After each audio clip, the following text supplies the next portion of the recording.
Hi everyone, it's Jo, and I want to show you something a little different today.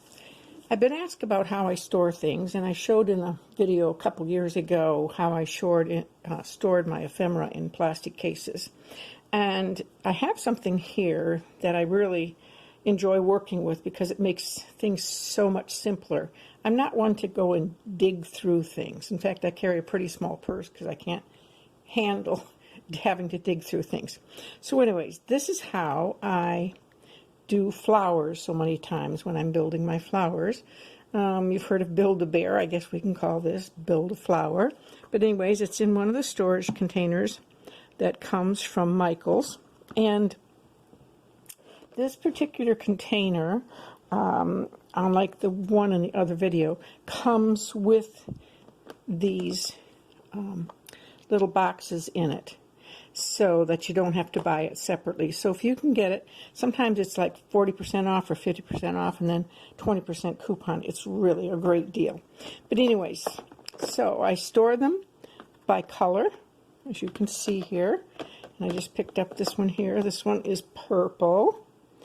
And I'll open it up so you can see what's in it. Okay. When I'm cutting flowers, I don't see... Sometimes I just think that, why cut one flower out? So I cut out a lot with the different things. Or if I have a lot of different scraps, then I like to cut out some more of the flowers and store them away so I have them. And here's a kind of a good idea. This is one.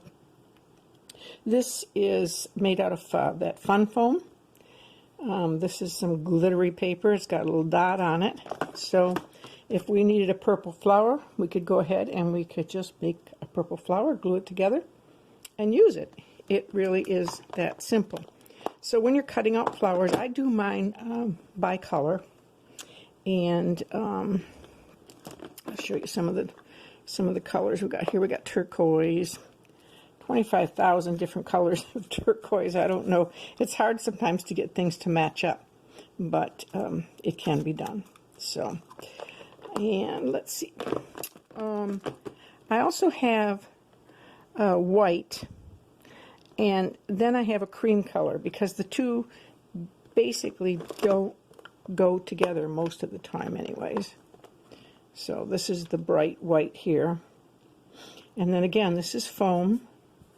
This is paper. So these are flowers that are ready to be made, right away. I'll show you what it looks like as far as the different colors here.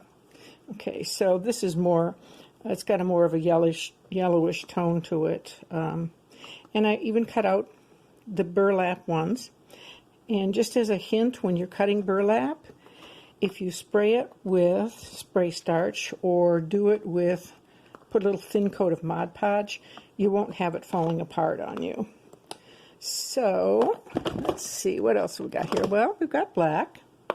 Yep. Lots of black. But it's fun to know that you have these right at your fingertips whenever you want them. And let's see. Okay.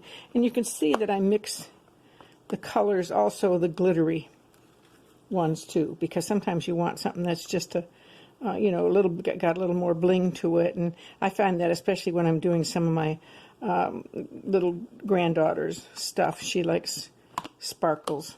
So, all right, let me take this away. Whoops, I dropped that out of the.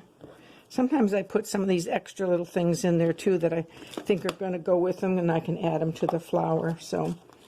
Put that back in there. This needs to go back on it. I think it needs glue again. We'll see. Anyways, let's take out pink. Close this up. We'll move it over a little bit. Come on, there you go. All right, so here's our pink. And I've already pulled a couple of the colors.